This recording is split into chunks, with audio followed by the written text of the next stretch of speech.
Parfait. OK, alors bienvenue à tous ceux et celles qui sont avec nous ce soir pour le message de l'Évangile.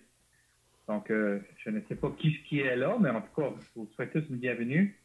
On va faire ensemble 3 lectures, 3 versets très bien connus. Alors, si vous avez votre Bible, je vous encourage d'y aller regarder. Donc, on va commencer par le verset probablement le mieux connu, Jean 3 et 16. Donc, Jean, au chapitre 3 et le verset 16, un verset que vous connaissez probablement. Ça dit, car Dieu a tant aimé le monde, qu'il a donné son Fils unique, afin que quiconque croit en lui ne périsse point, mais qu'il ait la vie éternelle. Maintenant, là, dans Romains, un peu plus loin, donc on a les Actes des Apôtres après Jean, et ensuite on a l'Épître de Paul aux Romains, et on va aller au chapitre 3. C'est aussi un autre passage qui est connu par plusieurs. Et on va lire à partir de la fin du verset 22, où ça dit, « Il n'y a point de distinction, car tous ont péché et sont privés de la gloire de Dieu. Ils sont gratuitement justifiés par sa grâce, par le moyen de la rédemption qui est en Jésus-Christ. » Et pour un dernier passage qui est aussi connu dans Éphésiens au chapitre 2. Donc un peu plus loin, on a les épîtres de Paul aux Corinthiens, ensuite on a Galates, et après quoi, on a Éphésiens au chapitre 2, et on va lire le verset 8 et le verset 9. On lit, « Car c'est par la grâce que vous êtes sauvés, par le moyen de la foi. Et cela ne vient pas de vous, c'est le don de Dieu. Ce n'est point par les œuvres, afin que personne ne se glorifie. » Alors ça va suffire pour nos lectures. Et on prie que Dieu a déjà béni sa parole en vous. Maintenant, j'aimerais qu'on se pose cette question ici. Et je veux qu'on y réfléchisse. Donc, voici la question. Que diriez-vous à quelqu'un qui se meurt? Je ne parle pas de quelqu'un qui vient d'avoir un accident, qui a quelques secondes à mourir. Je parle de quelqu'un, peut-être que le docteur lui a donné la nouvelle, il lui reste que quelques semaines à vivre. Alors, qu'est-ce que vous lui diriez? Advenant, c'est l'un de vos amis, un de vos proches, même peut-être un membre de la famille. Que lui diriez-vous? Alors, j'ai répertorié certaines réponses que les gens diraient. Donc, la population en général dirait. Certaines personnes, pour rassurer cette personne-là, son ami, ils lui diront tout simplement, « Ah, inquiète-toi pas, ça va être OK. » Mais vraiment, dans certaines circonstances, c'est correct de dire que ça va être OK. Par exemple, si quelqu'un s'est blessé ou ainsi de suite. Mais dire ça juste parce qu'on veut l'encourager, quand cette personne-là fait face à la mort, pensez-vous que c'est correct de juste dire « Ah, inquiète-toi pas, ça va être OK. » Pensez-vous que c'est vraiment ce que la personne veut entendre? Oui, peut-être qu'elle va être rassurée un petit peu, trouver un petit peu de soulagement dans cela, mais au fin fond de son âme, pensez-vous que c'est la bonne réponse à dire à cette personne-là que ça va être OK? Juste comme ça. On dit ça souvent dans des circonstances de tous les jours. Mais face à la mort, est-ce que cette réponse-là est acceptable? Peut-être d'autres personnes lui poseraient la question à cet ami-là qui est en train de mourir.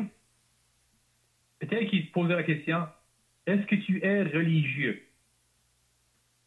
Donc, pour un peu discuter avec cette personne-là, on lui poserait la question, est-ce que tu es religieux?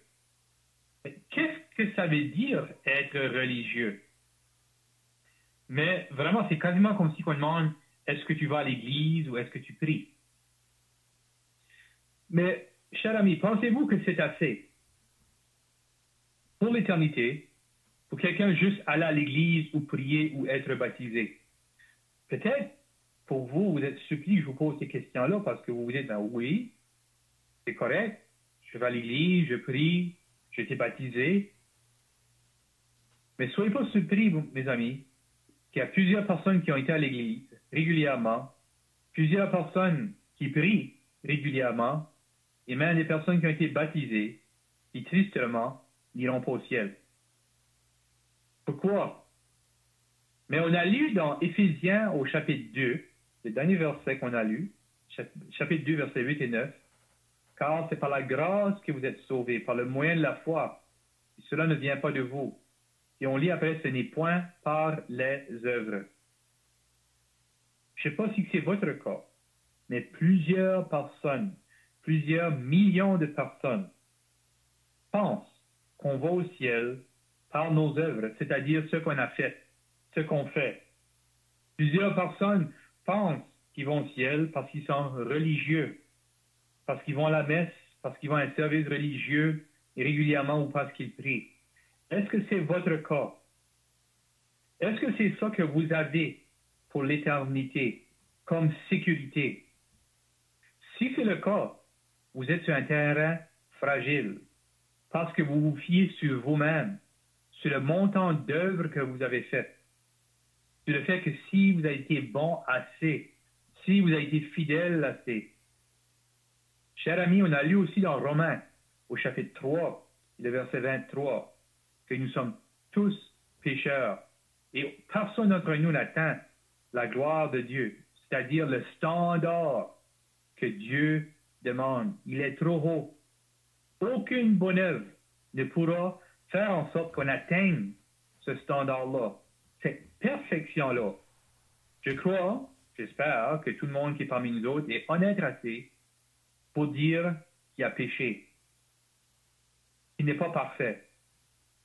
Il y a quelqu'un parmi nous ce soir qui est parfait, j'aimerais de le rencontrer. Il y a quelqu'un parmi nous ce soir qui n'a jamais péché, j'aimerais vraiment vous rencontrer. S'il vous plaît, venez me voir.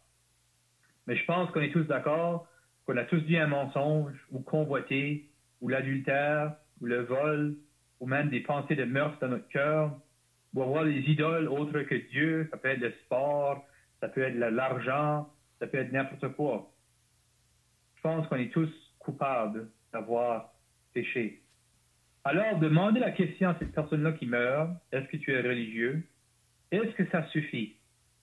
Parce que vous savez, il y a certaines religions que leurs croyances sont vraiment erronées, ne sont vraiment pas ce que Dieu veut. Alors, pensez-vous que c'est acceptable juste d'être religieux? J'espère que maintenant vous comprenez que c'est pas acceptable juste d'être religieux, d'aller à l'église, de prier, ainsi de suite. D'autres vont peut-être se dire athées, agnostiques. Ils vont dire, oh, inquiète pas, il n'y a rien après la mort. Donc, pour consoler leur ami qui est en train de mourir, ils vont dire, inquiète pas, il n'y a rien après la mort. Comment savent-ils qu'il n'y a rien après la mort? Est-ce que Dieu en mouru et est revenu pour nous dire? Vous savez, c'est sur un terrain très fragile de dire qu'il n'y a rien après la mort quand on ne sait pas, quand on n'a jamais été après la mort et qui est revenu. Vous savez, le Seigneur Jésus-Christ est le seul, lui, qui a mouru et qui est ressuscité. Lui, il sait ce qu'il a après la mort. D'autres qui sont vraiment athées, non agnostiques, l'agnostique, c'est oh, peut-être qu'il y a un Dieu, je ne sais pas, mais ceux qui sont athées disent qu'il n'y a pas de Dieu, vont tout simplement dire à leur ami, oh, il n'y a pas de Dieu, tu n'as rien à t'inquiéter. Mais ceux qui disent ça, ils sont-ils vraiment certains qu'il n'y a pas de Dieu? Ils vont dire, oh oui, je suis certain. Dans le fin fond d'eux, lorsque la mort leur fait face à face à la mort, je peux vous garantir qu'ils pensent à l'éternité. Ils pensent vraiment, est-ce qu'il y a un Dieu, oui ou non? Alors, toutes ces réponses-là, est-ce que ça suffit? C'est-à-dire, dire à quelqu'un, ah, ça va être OK. Ou tu poses la question à la personne, est-ce que tu es religieux? Est-ce que tu vas à l'église? Ou dire, ah, inquiète pas, il n'y a rien après la mort.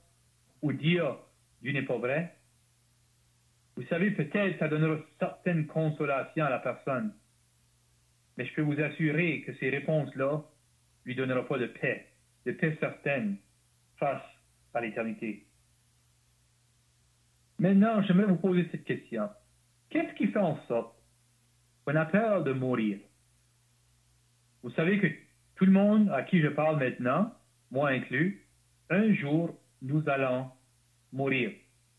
Même si vous êtes en forme physiquement ce soir, vous faites des sports, vous vous tenez en forme, ainsi de suite, c'est bon ça, que vous tenez en forme. Mais ça ne garantit pas que la mort ne peut pas croiser votre chemin demain. Je ne vous dis pas ça pour vous faire peur, je vous dis ça parce que c'est la réalité. Nous allons tous mourir. Ce matin, 3 jeunes personnes sont mortes ici au Nouveau-Brunswick dans un accident de char, de voiture. Donc, ça arrive ce matin. Lorsqu'ils se sont réveillés ce matin, ils ne pensaient pas qu'ils allaient mourir dans une voiture. Mais aujourd'hui, il y a 3 familles qui sont en deuil. Parce qu'il y a 3 jeunes garçons, je crois, qui sont morts d'un accident de voiture. Vous savez, une des raisons pourquoi on a peur de mourir, c'est la souffrance qui va venir souvent avant la mort. Donc, beaucoup qui sont en train de mourir sont en train de souffrir beaucoup. Puis je comprends, on a peur de souffrir. Mais pour la plupart, la raison qu'ils ont peur, c'est à cause de l'incertitude de ce qui est après la mort. D'autres, la raison qu'ils ont peur de mourir, c'est à cause de ce qu'ils ont dans la conscience. C'est-à-dire, ils ont fait quelque chose, puis la conscience les dérange. Est-ce que vous avez des choses sur votre conscience qui vous dérangent? Des péchés que vous avez faits? Des péchés même que personne connaît? Peut-être que votre conscience est affectée même ce soir. Puis dû au fait que votre conscience est affectée, vraiment, la mort vous fait peur. D'autres se disent, mais je sens que je n'ai pas terminé ma vie, donc je sens que j'ai une mission à faire pour la vie, puis j'ai peur de mourir parce que je vais terminer ma mission. D'autres, c'est parce qu'ils ont des regrets, des choses qu'ils ont faites aussi. Puis d'autres, c'est peut-être juste pour des raisons légitimes, ils ne veulent pas quitter leur famille, leurs enfants, ainsi de suite. Donc, il y a beaucoup de raisons pourquoi les gens ont peur. Mais maintenant, savez-vous ce que dirait quelqu'un qui a la vie? Parce que les réponses que j'ai dites tout à l'heure, c'est juste monsieur, madame, tout le monde qui dirait ces réponses-là ou ces questions-là à quelqu'un qui est en train de mourir. Mais lorsque quelqu'un est chrétien, il lui-même a la certitude, il sait où il va après qu'il meurt. Savez-vous ce que cette personne-là dirait à la personne qui est en train de mourir? L'une des choses qu'elle pourrait dire, c'est « As-tu le pardon de tes péchés? » Donc, c'est une bonne question à poser à quelqu'un qui sait qu'il va mourir. As-tu le pardon de tes péchés? Puis peut-être la personne va dire oui, mais ce serait bon pour nous de dire, pour nous qui sommes sauvés, « OK, parle-moi de cela. Parle-moi comment tu as obtenu le pardon de tes péchés. » Certaines personnes vont répondre, mais j'ai été baptisé, j'ai été à l'église, ainsi de suite. Mais vraiment, c'est pas ça qu'on va entendre. Parce que vraiment, pour avoir reçu le pardon de tes péchés, c'est parce que tu as accepté ce que Jésus-Christ a fait à la croix. C'est la seule façon d'obtenir le pardon des péchés. C'est pas en faisant de bonnes œuvres ou en allant à l'église ou être né dans une famille chrétienne qu'on reçoit le pardon des péchés. C'est pas même en étant baptisé qu'on reçoit le pardon de nos péchés. C'est vraiment seul en recevant Jésus-Christ comme le seul sauveur. Alors, une autre question qu'on pourrait lui poser, c'est tout simplement dire, connais-tu Jésus-Christ? Et peut-être que la personne va dire, oui, je sais qu'il est venu, il est né à Bethléem, grandi à Nazareth. Historiquement, il connaît la personne. Vous savez, c'était mon cas. À l'âge de 17 ans, oui, j'étais à l'église en grandissant un peu et je connaissais les histoires de Jésus-Christ. Mais pour dire que je connaissais vraiment Jésus-Christ, non, je ne le connaissais pas. Je connaissais à propos de lui, mais je ne connaissais pas lui. C'est seulement le 11 mai 1993, à Shediac, ici au Nouveau-Brunswick, que j'ai compris qui est Jésus-Christ. J'ai compris que lui est mort pour mes péchés. Je savais qu'il était mort pour les péchés du monde. J'avais entendu ça. Mais ce jour-là, j'ai compris, Jésus-Christ est mort pour moi. Sur la croix, Jésus a pris mon péché. C'est là qu'il m'a donné le pardon de tous mes péchés. Donc ça, c'est le 11 de mai 1993 que moi, j'ai connu Jésus-Christ. Donc ça, c'est une bonne question à leur poser. C'est-à-dire, connais-tu Jésus-Christ? Une autre question qu'on pourrait leur poser, c'est, as-tu la paix? As-tu la vie éternelle? Parce que quelqu'un qui est en train de mourir, souvent, ils n'ont pas la paix dans leur cœur. Ils ne peuvent pas se reposer sur le fait qu'ils sont OK. Alors, si la personne dit non, on pourrait leur dire à propos de Jésus-Christ, puis ce qu'il a fait à la croix. Si la personne dit oui, on pourrait leur poser la question, OK, parle-moi de cela. Donc, c'est très important d'avoir la paix. Vous savez, moi, je peux dire que j'ai la paix. Pas à cause que j'ai quelque chose que j'ai obtenu, c'est pas à cause de quelque chose que j'ai fait, mais c'est à cause de quelque chose que j'ai reçu. À cause que j'ai le pardon de tous mes péchés. Bien sûr, quelqu'un qui est en train de mourir, ça dépend s'il est jeune, vieux, qu'est-ce qu'elle a cru.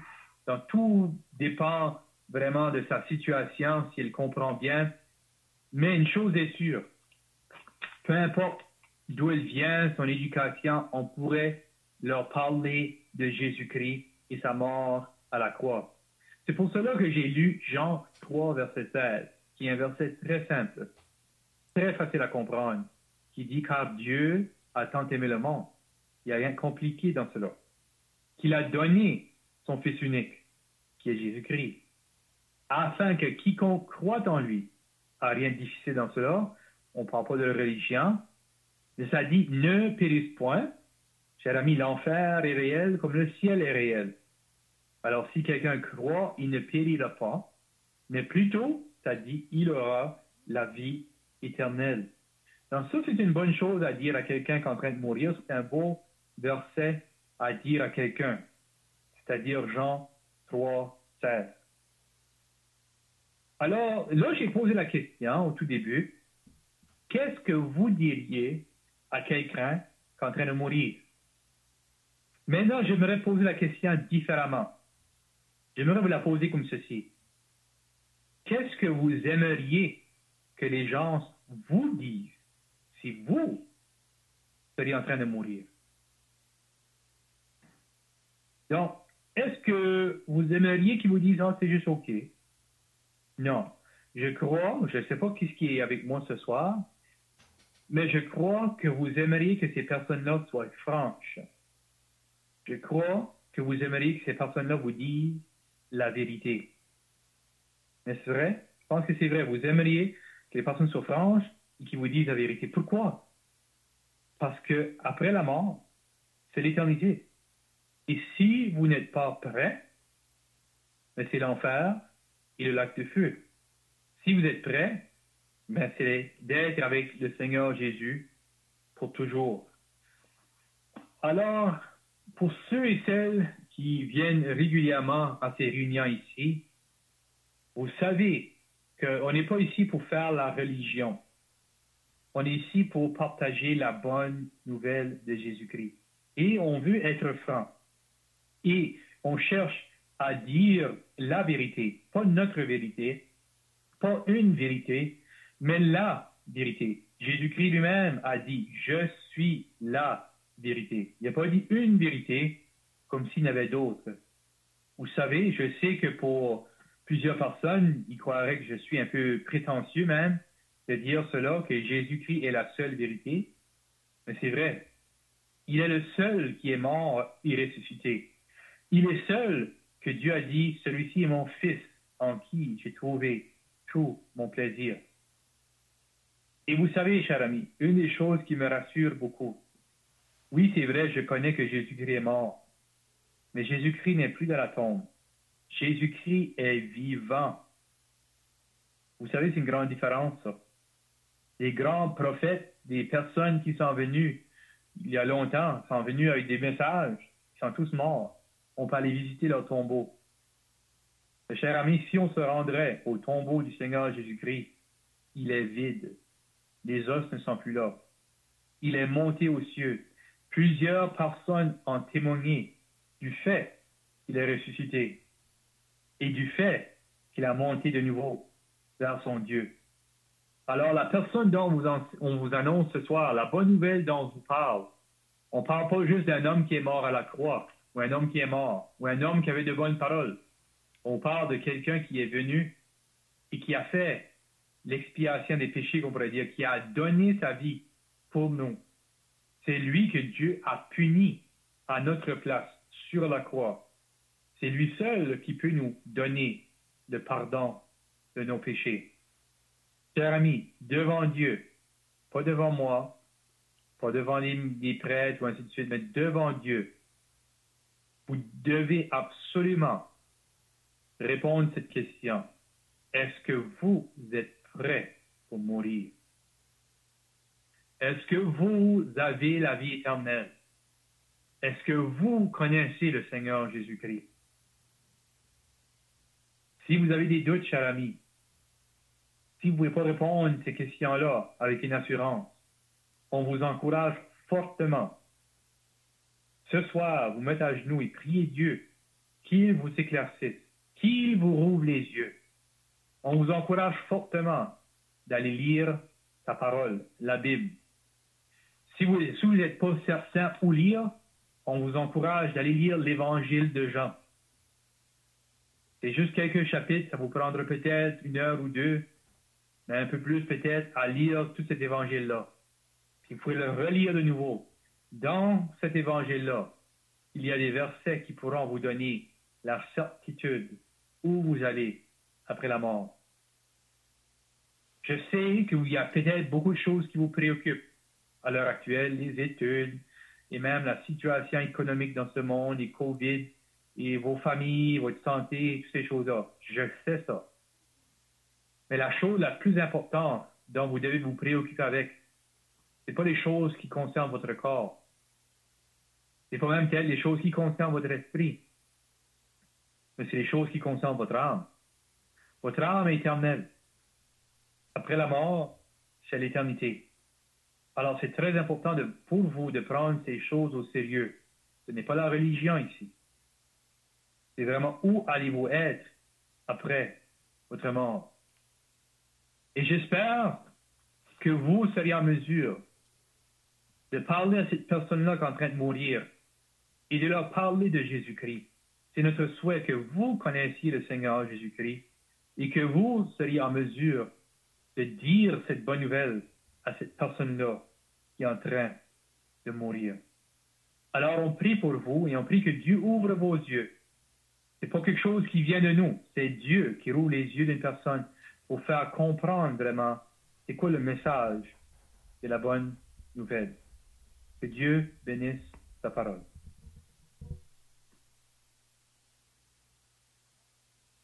Ô Dieu, nous voulons nous arrêter ensemble et te rendons grâce qu'il y a une bonne nouvelle à proclamer, que Jésus-Christ est venu sur la terre pour être le sauveur du monde. Ô Dieu, tu connais ceux qui ont entendu la parole ce soir. Tu connais exactement l'état de leur âme. Tu connais, ô Dieu, ceux qui en ont besoin. Et ô Dieu, nous savons que ta parole nous dit que celui qui cherche trouve. Et si il y a quelqu'un qui est sincère ce soir, qui est parmi nous, nous savons, ô Dieu, que tu vas leur ouvrir les yeux pour qu'ils comprennent vraiment ce que ton Fils a fait. Et lorsqu'ils vont croire en son message, en lui, ils auront le pardon de leurs péchés et la paix. Alors, c'est cela, ô Dieu, notre prière. Nous te prions ces choses pour l'honneur et la gloire seule du Seigneur Jésus-Christ. Amen.